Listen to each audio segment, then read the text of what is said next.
The Telltale Heart by Edgar Allan Poe. True! Nervous, very, very dreadful nervous, I had been and am. But why will you say that I am mad? The disease has sharpened my senses, not destroyed, not dulled them. Above all was the sense of hearing acute. I hear all things in the heavens and in the earth. I hear many things in hell. How then am I mad? Hearkens, and observe how healthily, how calmly I can tell you the whole story. It is impossible to say how first the idea entered my brain, but once conceived, it haunted me day and night. Object there was none. Passion there was none. I loved the old man. He had never wronged me. He had never given me insult. For his gold I had no desire. I think it was his eye. Yes. It was this.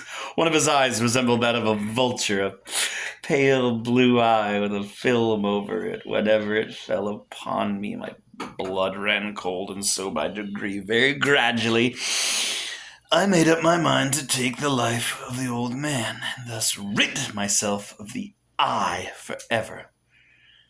Now this is the point. You fancy me mad. Madmen know nothing, but you should have seen me. You should have seen how wisely I proceeded, with what caution, with what foresight, with what dissimulation I went to work. I was never kinder to the old man than during the whole week before I killed him, and every night about midnight I turned the latch of his door and opened it, and oh so gently, and then, when I made an opening sufficient for my head, I put in a dark lantern, all closed, so that no light shone out, and then I thrust in my head.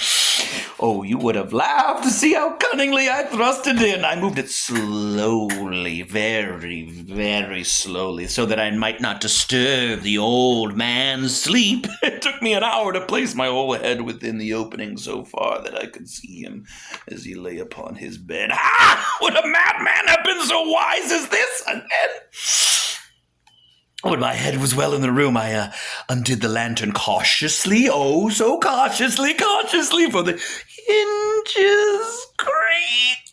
I undid it just for so much that a single thin ray fell upon the vulture eye. In this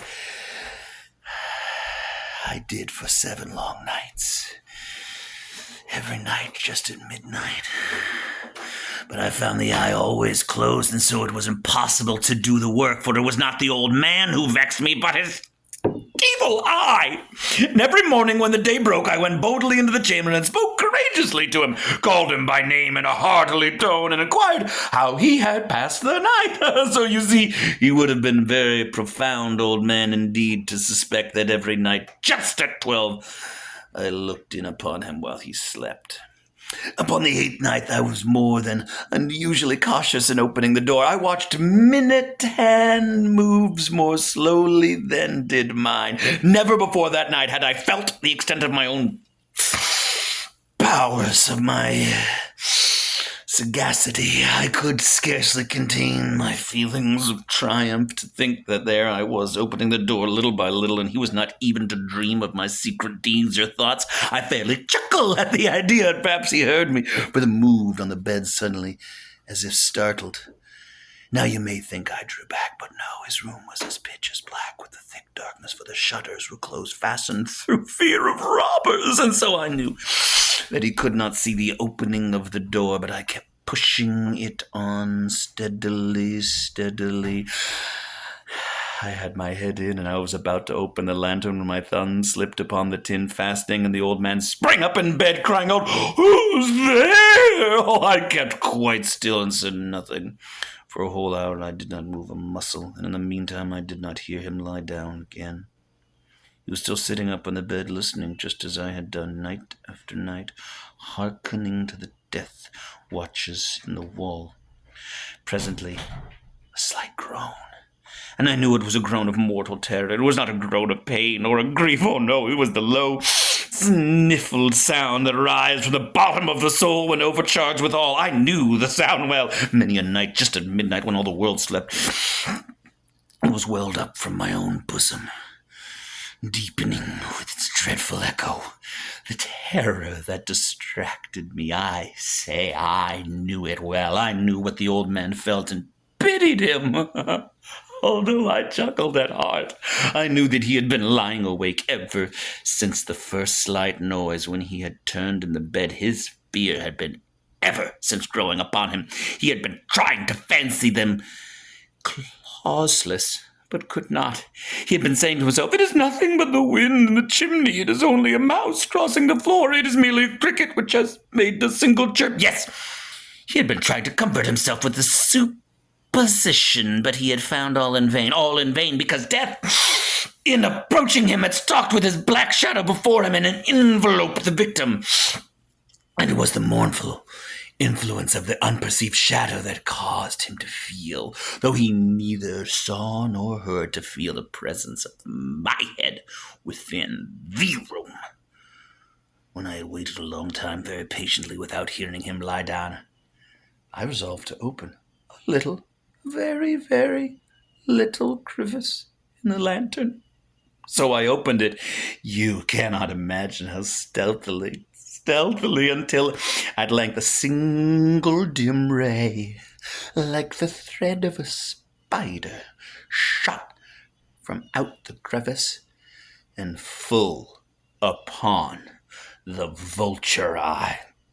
It was open, wide open, and it grew furious as I gazed upon it. I saw it with perfect distinctiveness, all a dull blue, with a hideous veil over it that chilled the very marrow in my bones, but I could see nothing else of the old man's face or person, for I had directed the ray as if by instinct precisely upon the damned spot. And now, have I not told you that what you mistake for madness is but over-acuteness of the senses? No, I say, there came to my ear a low, dull, quick sound, such as a watch makes when enveloped in cotton. I knew that sound well, too. It was the beating of the old man's heart. It increased my fury as the beating of a drum stimulates the soldier into courage. But even yet I refrained and kept still. I scarcely breathed. I held the lantern motionless. I tried how steadily I could maintain the ray upon the eye. Meantime, the hellish tattoo of the heart increased. It grew quicker and quicker and louder. Ever instantly, the man's terror must have been extreme. It grew louder. I say louder every moment. Do you mark me well? I have told you that I am nervous. So I am. And now, at the dead hour of the night, midst the dreadful silence of that old house, so strange a noise as this excites me to uncontrollable terror. Yet for some minute longer I refrained and stood still. But the beating grew louder. I thought the heart might burst, and now a new anxiety seized me. The sound would be heard by a neighbor. The old man's hour had come. With a loud yell, I threw open the lantern and leaped into the room. He shrieked once only. In an instant, I dragged him to the floor and pulled the heavy bed over him. I then smiled gaily and pulled the dread deed so far done. But for many minutes the heart beat on with a muffled sound. This, however, did not vex me. It would not be heard through the wall. At length it ceased. The old man was dead. I removed the bed and examined the corpse. Yes, he was stone dead. I placed my hand upon the heart and held it there many minutes. There was no pulsation. He was stone dead. His eye would trouble me no more. If still you think me mad, you will think so no longer when I describe the wise precautions I took for the concealment of the body. The night waned, and I worked hastily but in silence. First of all, I dismembered the corpse, cut off the head and the arms and the legs. I then took up 3 planks from the flooring of the chamber and deposited it all between the scantlings. I then replaced the boards so cleverly, so cunningly, that no human eye, nor even his, could have detected that anything wrong. There was nothing to wash out, no stains of any kind, no blood spot whatsoever. I've been too wary for that. A tub had caught all.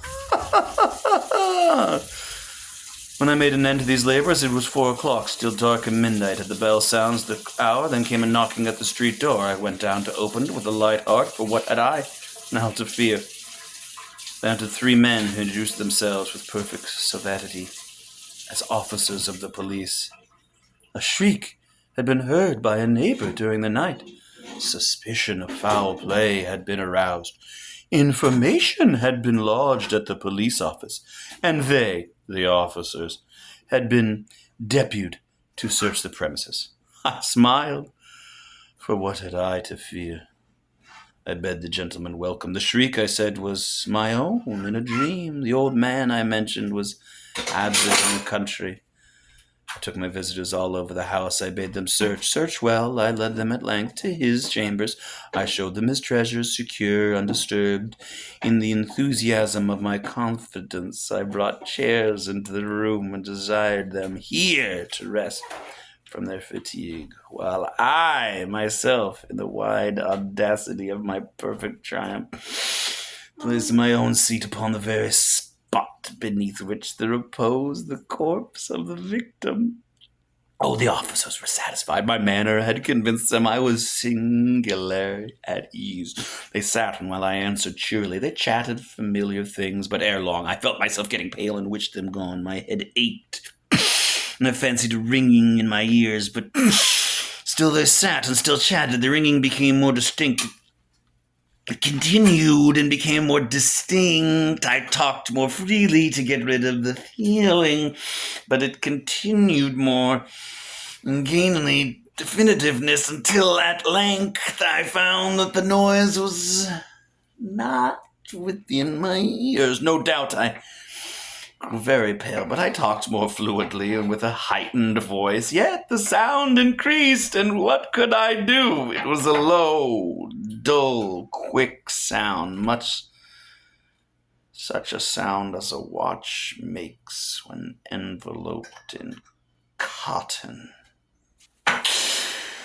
I gasped for breath, and yet the officer heard it not. I talked more quickly, more vehemently, but the noise steadily increased. I arose and argued about trifles in a high key with a violent gestation, but the noise steadily increased. Why would they not be gone? I paced the floor to and fro with heavy strides, and if excited to fury by the observation of the men, but the noise steadily increased. Oh, God! What could I do? I foamed, I raved, I swore, I swung at the chair upon which I had been sitting and grated it upon the boards. But the noise arose louder, all, and continually increased. It grew louder, and still the men chatted pleasantly and smiled. Was it possible they heard not? Almighty God, no, they heard. They suspected, they knew they were making a mockery of my horror. This thought, this thing, but anyway was better than this agony. And this was more tolerable than this derision. I could bear those hypocrite smiles no longer. I felt that I must scream or die. And now again, hark, louder, villains, I shrieked, disassemble no more. I admit the death, tear up the blanks, here, it is the beating of his hideous heart.